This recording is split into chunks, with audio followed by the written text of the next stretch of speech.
ஒரு சொட்டு தண்ணீர் தமிழர்களுக்கு கொடுக்க முடியாது என்று கர்நாடகாவை ஆளுகிற காங்கிரஸ் கட்சியின் முதலமைச்சர், துணை முதலமைச்சர் 2 பேரும் சொல்லுகிறார்கள். ஆனால் அதே கட்சி இந்த நிலத்தில் காவிரி நதிநீர் உரிமையை பேசுவதில்லை. ஒரு சொட்டு தண்ணி தர முடியாது என்று சொன்ன காங்கிரஸ்காரர்களுக்கு தன்மானமும் இனமானமும் கொண்ட தமிழ் மக்கள் நாங்கள் ஏன் ஒரு ஓட்டு கூட போட முடியாது என்ற முடிவை எடுப்பதில்லை என்பதுதான் உங்கள் பிள்ளைகள் நாங்கள் எழுப்புகிற கேள்வி. இதே இந்த நாட்டின் முதலமைச்சராக இருந்த ஐயா ஸ்டாலின் அவர்கள் கர்நாடகாவில் காங்கிரசின் வெற்றிக்கு போய் உழைக்கிறார். அவன் வென்று வந்தால் நமக்கு தண்ணி தர மாட்டான் என்று தெரியும். அவன் வென்று வந்தால் மேகதாதில் அணையை கட்டுவான் என்றும் தெரியும். பிறகு அவன் வெற்றிக்காக அங்கு வாழ்கிற 1.25 லட்சம் 1,25,00,000 மக்கள், நம்ம 1.25 கோடி லட்சம் நம்ம வாழ்கிறோம்.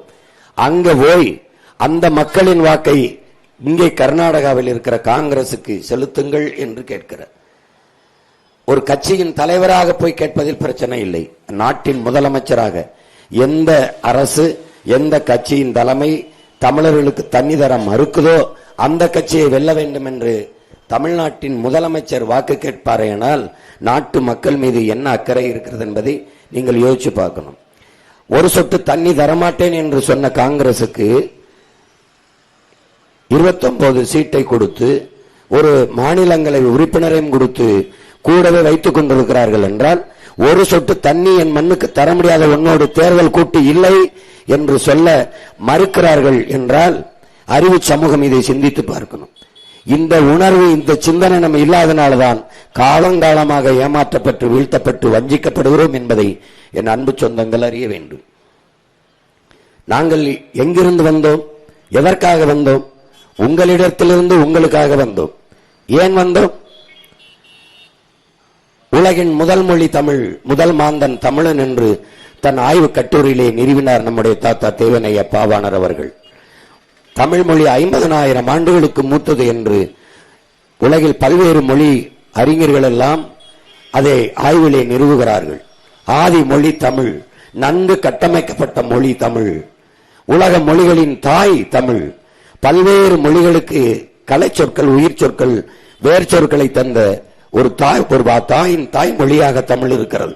உலகில் எந்த மொழியின் துணையும் இன்றி தனித்து இயங்கக்கூடிய உயர் தனி செம்மொழியாக நம் மொழி தமிழ் இருக்கிறது. அந்த மொழி கண்ணு முன்னாடி சிதைந்து அழிந்து போனது. தமிழோடு சமஸ்கிருதம் கலந்து கலந்து பேசி 1800 ஆண்டுகளுக்கு முன்பு கன்னடர்களாக பிரிந்து சென்றோம். 1600 ஆண்டுகளுக்கு முன்பு தெலுங்கர்களாக பிரிந்து சென்றோம். 15ஆம் நூற்றாண்டிலே நாம் மலையாளிகளாக பிரிந்து சென்றோம். அதன் பிறகு துளுவர்களாக பிரிந்து சென்றோம். ஒரு பெருத்த தேசிய இனம் மொழி கலப்பிலே பிரிந்து பிரிந்து சென்று சிதைந்து அழிந்தது. எப்படி? சோறு இருக்கும்போது சாதம் என்றோம், மகிழ்ச்சி இருக்கும்போது சந்தோஷம் என்றோம், இழப்பு இருக்கும்போது லாபம் என்றோம், இப்படி ஒவ்வொன்றாக வணக்கம் இருக்கும்போது நமஸ்காரம் என்றோம். இப்படி பேசி பேசி நாம் சமஸ்கிருதம் கலந்து கலந்து எது தமிழ் எது சமஸ்கிருதம் என்று தெரியாமல் கலந்து கலந்து பேசி நாம் இப்படி மொழி கலப்பால் பிளந்து பிரிந்து சிதைந்து அழிந்தோம். இப்படித்தான் இமயவரை பரவி இருந்த நாம் காலடியில் குறுக காரணம் இதுதான். சேர சோழ பாண்டியர்களில் சேர மன்னனின் நிலப்பரப்பு எது? சேர மன்னன் ஆண்ட பகுதி எது? எது? சிலப்பதிகாரத்தை எழுதிய இளங்கோவடிகள் எந்த நாட்டின் இளவரசன்? சேர நாட்டின் இளவரசன். சேர நாடு எது? இன்னைக்கு மலையாளம் பேசிக்கொண்டு கேரளாவில் இருக்கிற மக்கள் சேர நாட்டின் பிள்ளைகள். தாய்மொழியில் சமஸ்கிருதத்தோடு தமிழை கலந்து கலந்து தமிழோடு சமஸ்கிருதம் கலந்து அவர்கள் மலையாளியால மாறி போனார்கள். 500 ஆண்டுகளுக்கு முன்னாடி மலையாளம் என்கிற மொழியே கிடையாது. அந்த நிலப்பரப்பை இழந்தோம். ஆனால் இன்று என்ன நிலை? சமஸ்கிருத கலப்போடு ஆங்கிலம் அறிவு என்று கருதிய அன்பு சொந்தங்கள் அடுத்தவன் மொழி எனக்கு எப்படி அறிவாகும் என்ற கேள்வியை எழுப்பாது.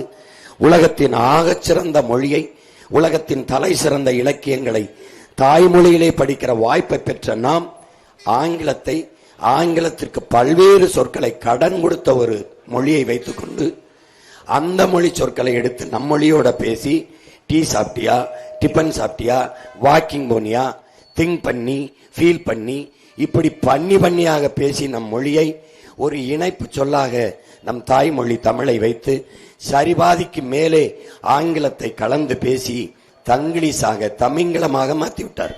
இங்கே கடத்தெருக்களில் பாருங்கள், எம் சில்க்ஸ், அந்த ஸ்ரீ மாதேஸ்வரா ஜுவல்லர்ஸ். அப்ப நகைக்கடை கிடையாது, பொன்னணி மாளிகை கிடையாது.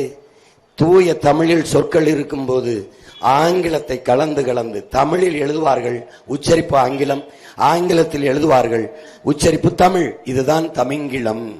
தெலுங்கர், கன்னடர், மலையாளி, துளுவர் போல நாம் தமிழர்கள் இல்லை, நாம் தமிங்கிலர்கள். இது ஒரு புது இனம். தமிழன் பேச்சில் இருக்காது, தமிழன் எழுத்தில் இருக்காது, தமிழன் நாட்டில் இருக்காது, அதிகாரத்தில் இருக்காது, வழிபாட்டில் இருக்காது, கல்வி பள்ளிக்கூடங்களில் பயிற்று மொழியாக, கல்லூரிகளில் பயிற்று மொழியாக இல்லை, ஒரு பாடமொழியாக கூட தாய்மொழி இல்லை. தாய்மொழியை விட்டு வெளியேறி விட்டார்கள் தமிழர்கள். மொழியை சிதைந்து அழிய கொடுத்த இனம் வரலாற்றில் வாழ்ந்ததாக செய்தி இல்லை. அப்ப சிதைந்து அழிந்து கொண்டிருக்கிற என் தாய்மொழியை மீட்க தமிழ் மீட்சியே தமிழர் எழுச்சி என்கிறார் தாத்தா தேவனைய பாவாணர். அந்த என் தாய்மொழி சிதைந்து அழிந்து போனதை மீட்சியுற வைக்க, தமிழரை எழுச்சியுற வைக்க தமிழர் ஆட்சி அமைய வேண்டும். அப்ப என் தாய்மொழியை மீட்க காக்க வேற வழியின்றி அந்த தாயின் பிள்ளைகள், இந்த தலைமுறை தமிழ் பிள்ளைகள் வந்தோம். வரலாற்றில் புறக்கணிக்கப்பட்ட இனத்தின் மக்கள் ஒரு நாள் தங்களுக்கான வரலாற்றை தாங்களே எழுதுவார்கள் என்கிறார் புரட்சியாளர் அண்ணல் அம்பேத்கர். நாங்கள் எங்கள் வரலாற்றை இழந்தோம், எங்கள் வரலாற்றை மறந்தோம், நாங்கள் யார் என்ற பெருமையை மறந்தோம். அதனால் எங்களுக்கு வரலாறு என்பதே இந்த 100 ஆண்டு கால திராவிட கட்சிகளின் வரலாறு, 60 ஆண்டு கால திராவிட கட்சிகளின் வரலாறு, ஆட்சிகளின் வரலாறு தான். எதுவென்றாலும் எல்லா இருந்தாலும் ஐயா ஈவேரா தான், அவர்தான் படிக்க வைத்தார், அவர்தான் பெண்களுக்கு போராடினார், அவர்தான் உனக்கு எல்லாம், அவர்தான் பல்லு விளக்கி விட்டார், அவர்தான் சட்டை போட்டு விட்டார், எல்லாம் பெரியார். நாங்கள் சொல்கிறோம், எங்கள் இனத்தின் முன்னோர்கள் ஒவ்வொருவரும் எங்களுக்கு பெரியார் என்று வந்தோம். எல்லா அடையாளங்களையும், எம்மின அடையாளங்களை மறைத்து திராவிட அடையாளங்களை, இந்திய அடையாளங்களை நிறுவினார்கள். வரலாற்றிலே வீரன் என்றால் மராட்டிய மன்னன் சிவாஜி தான், அதைத்தான் எங்களுக்கு படிப்பித்தார்கள். அப்பது எங்களது முன்னவர்கள், எங்கள் பாட்டன் தீரன் சின்னமலை, பூலித்தேவன், மருதுபாண்டியன், கட்டப்பொம்மன், எங்களுடைய பாட்டி வேலுநாச்சியார், சுந்தரலிங்கனார், அழகுமுத்துக்கோன், எங்கள் முன்னையில் எங்க முன்னவர்கள் பண்டாரவன்னியன், எங்க மூதாதையர்கள் எல்லாம் வீரர்கள் இல்லையா என்ற கேள்விக்கு பதிலில்லை. வல்லபாய் பட்டேலை படிக்க வைத்தார்கள். செக்கெழுத்த செம்மல் என் பாட்டன் வஉசியை வரலாற்றில் மறைத்தார்கள். வீர பெண் என்றாலே சான்சிராணி தான். நம் பாட்டி வேலுநாச்சியார் பிறந்து இறந்து 85 ஆண்டுகள் கழித்து தான் அந்த மணிக்கர்ணை என்கிற பெண்ணை, அந்த சான்சிராணியின் இயற்பெயர் மணிக்கர்ணை, அவளை பிறக்கிறாள். அப்போது நமக்கு வரலாற்றில் தென்னாட்டின் சான்சிராணி என்று நம் பாட்டி வேலுநாச்சியாரை எழுதுகிறார்கள். அவளை எழுத வேண்டும், வடநாட்டின் வேலுநாச்சியார் என்று வரலாறு மறைக்கப்படுகிறது. வரலாற்றை மறந்துவிட்ட இனம் சுடுகாட்டில் இறந்து கிடக்கிற பிணம் என்கிறான் ஹோசிமின். வரலாற்றில் தெளிவு வராத எந்த இனமும் எழுச்சியுற முடியாது என்கிறான் புரட்சியாளர் லெனின். வரலாற்றை படிக்காதவன் வரலாற்றை படைக்க முடியாது என்கிறார் புரட்சியாளர் அண்ணல் அம்பேத்கர். வரலாறு தான் எங்கள் வழிகாட்டி என்கிறார் எங்கள் உயிர் தலைவன் மேதகுவே பிரபாகரன் அவர்கள். அப்ப வரலாற்றை மறந்துவிட்ட இனமும், அதையெல்லாம் வாசித்து நேசித்த பிள்ளைகள் நாங்கள். வேற இழந்த மரமும் வரலாற்றை மறந்த இனமும் வாழாது என்ற புரிதலோடு வரலாற்றை திருப்பி மறுபடி எம்முடைய வரலாற்றை கிளர்ந்து எழுதுவதற்காகவே நாங்கள் வந்தோம். என் அன்பு சொந்தங்களே, இழந்த உரிமை, கச்சத்தீவு இல்லை, காவிரி நதிநீர் உரிமை இல்லை, முல்லை பேரியாற்று நதியுரிமை இல்லை, நிலமங்கும் நச்ச ஆலைகள். ஒவ்வொரு காலகட்டத்திலும் நாங்கள் வேளாண்மைக்கு, காவிரி நதிநீருக்கு கையேந்தி நிற்க வேண்டியது இருக்கிறது. 500 TMC 450 TMCக்கு குறையாம தண்ணீர் வந்து கொண்டிருந்த காலத்தில் வழக்கை தொடுத்தார் ஐயா கருணாநிதி, கூடுதலாக தண்ணி வேண்டும் என்று. அப்போது பிரதமர் அமைச்சராக இருந்தது அம்மையார் இந்திரா காந்தி. கர்நாடகாவில் ஆளுகிற உயரத்தில் காங்கிரஸ் இருப்பதால் அதை இழக்க தயாராக இல்லாத காங்கிரஸ் அந்த வழக்கை திரும்ப பெறுங்கள் என்று ஐயா கருணாநிதி அவர்களுக்கு அழுத்தம் கொடுத்ததால் ஆட்சியை கலைச்சு விடுவார்களோ என்ற அச்சத்தில் வழக்கை திரும்ப பெற்றார். அது பிரச்சனையாக மாறியது. ஒவ்வொரு ஆண்டும் கையேந்தி 450 TMC 500 TMC இங்கே இப்ப 150 TMCக்கு வழக்கு போட்டு ஒவ்வொரு நாளும் போராடி பெற வேண்டிய நிலைமையில் இருக்கிறது. 980 மில்லிமீட்டர் நமக்கு ஆண்டு ஒன்றுக்கு மழை, 4500 டிஎம்சி கிட்ட மழை தண்ணீர் நமக்கு கிடைக்கிறது. அந்த நீரிலே 1500 டிஎம்சியை தான் நான் பயன்படுத்துகிறோம். மீதியை கடலிலே கலக்க விடுகிறோம். உங்கள் பிள்ளைகள் நாங்கள் ஆட்சிக்கு வரும்போது தண்ணீரின் தேவையில் தன்னிறைவு என்ற திட்டத்தை கொண்டு வந்து, நீரின்றி அமையாத உலக இந்த நீர்வள பெருக்கம் என்ற திட்டத்தை கொண்டு வந்து கடலிலே கலக்கிற அந்த 1500 டிஎம்சி போக மீதி 2500 டிஎம்சிக்கு மேலே கடலிலே கலக்கிறது. அதிலே 500 டிஎம்சியை நாங்கள் சேமித்தாலே போதும். கணக்கில்லாத ஏரி, குளம், குட்டை, கம்மாய், தாங்கள், கரணை என்று வெட்டி வெட்டி நம்ம தேக்கினாலே நம்ம அடுத்தவனிடத்திலே கையேந்த வேண்டிய அவசியமில்லாமல் போகும். தன்மானத்தோடு தமிழர்கள் தண்ணீரின் தேவையிலே தண்ணீரை விடந்து வாழ முடியும். அதை செய்தே ஆக வேண்டும் என்பதற்காகத்தான் உங்கள் பிள்ளைகள் நாங்கள் வந்தோம். வேளாண்மையை கைவிட்ட நாடுகள் எல்லாம் பிச்சை எடுக்கிறது. வேளாண்மை என்பது தொழில் அல்ல, அது நம்முடைய பண்பாடு, அது நம்முடைய கலாச்சாரம், நம்ம வாழ்க்கை முறை. ஆதியில் இருந்து நாம் செய்தது அதுதான். நம்ம வாழ்க்கையோடு பின்னி பிணைந்த ஒன்று. அந்த வேளாண்மையை கைவிட்டு விட்டு நம் மக்கள் உழைப்பிலிருந்து வெளியேறிவிட்டார்கள். ஒரு தாழ்வு மனப்பான்மை. வேளாண்மை படிக்காதவன் செய்கிற தொழில், ஆடு மாடு வளர்ப்பதெல்லாம் படிக்காதவன் செய்கிற வேலை என்று என் மக்கள் எண்ணுகிறார்கள். இல்லை, படித்தவனும் செய்யலாம் என்று வேளாண்மை செய்வது அரசு பணி, ஆடு மாடு வளர்ப்பது அரசு பணி என்று மாற்றி அந்த வேளாண்மையை அழிய விடாமல் மீட்டுருவாக்கம் செய்து மறு கட்டமைப்பு செய்யவே உங்கள் பிள்ளைகள் நாங்கள் வந்தோம். ஒவ்வொன்றாக இந்த நிலத்தில் இருக்கிற இந்த கொடிய ஆட்சி முறையை மாற்றி ஒரு தூய நல்ல ஆட்சியை, தமிழர் அறம் சார்ந்த ஆட்சியை இந்த மண்ணில் நிறுவ வேண்டும் என்பதற்காகவே உங்கள் பிள்ளைகள் நாங்கள் வந்தோம். 1 விழுக்காடு 2 விழுக்காடு அரை விழுக்காடு வாக்கு வச்சிருக்கிறவர்கள் எல்லாம் கூட்டணியில் பேரம் பேசி சீட்டும் நோட்டும் வாங்கி கொண்டு போகும்போது 8.5 விழுக்காடு 36 லட்சம் வாக்கு தனித்த ஒரு கட்சி, இது எங்கள் வாக்கு என்று சொல்லக்கூடிய ஒரு தகுதியை பெற்ற கட்சி உண்டென்றால் அது நாம் தமிழர் கட்சி மட்டும்தான். திமுக இது எங்க கட்சியின் வாக்கு என்று சொல்ல முடியுமா? இல்ல அதிமுக இது எங்க கட்சியின் ஓட்டு என்று சொல்ல முடியுமா? முடியாது. இப்படி தனித்து நிற்கிற உங்கள் பிள்ளைகள் எங்களை எத்தனை கட்சிகள் பேரம் பேசி, எத்தனை ஆயிரம் கோழி பேரம் பேசி எவ்வளவு பதவி ஆசையை காட்டியிருப்பார்கள். ஏன் நாங்கள் செல்லவில்லை? நாங்கள் பதவிக்காக வந்தவர்கள் இல்லை, எம் மக்களின் உதவிக்காக வந்தவர்கள். நாங்கள் எம் மக்களை வைத்து பிழைக்க வந்தவர்கள் அல்ல, எம் மக்களுக்காக உழைக்க வந்தவர்கள். நாங்கள் பணத்துக்காக வந்தவர்கள் அல்ல, நாங்கள் பிறந்த பெருமை மிக்க தமிழர் என்கிற இனத்திற்காக வந்தவர்கள். அதனால்தான் தனித்து நிற்கிறோம், தனித்துவத்தோடு நிற்கிறோம், உயர்ந்த தத்துவத்தோடு நிற்கிறோம். மாற்றம் என்ற சொல் என்பது வெறும் சொல் அல்ல, அது செயல் என்ற புரிதலோடு இந்த களத்திலே நிற்கிறோம். இது மாற்றத்திற்கான எளிய மக்களின் புரட்சி என்ற முழக்கத்தை முன்வைத்து நிற்கிறோம். அதனால்தான் மாறுவோம், மாற்றுவோம், இது மாற்றத்திற்கான எளிய மக்களின் புரட்சி என்று. இப்படித்தான் ஒரு புள்ளியிலிருந்து தான் ஒவ்வொன்றும் தொடங்கி இருக்கிறது. உடன் பிறந்தார்களே, ஒரு வண்டி நிறைய குப்பை என்றாலும் அதை கொளுத்துவதற்கு வண்டி நிறைய யாரும் நெருப்பை எடுத்து செல்வதில்லை. ஒரு தீப்பெட்டி, ஒரு தீக்குச்சி தான். இப்போ உங்க கைகளில் உங்கள் பிள்ளைகள் தீக்குச்சிகளாக இருக்கிறோம். கொளுத்தி போடுங்கள்.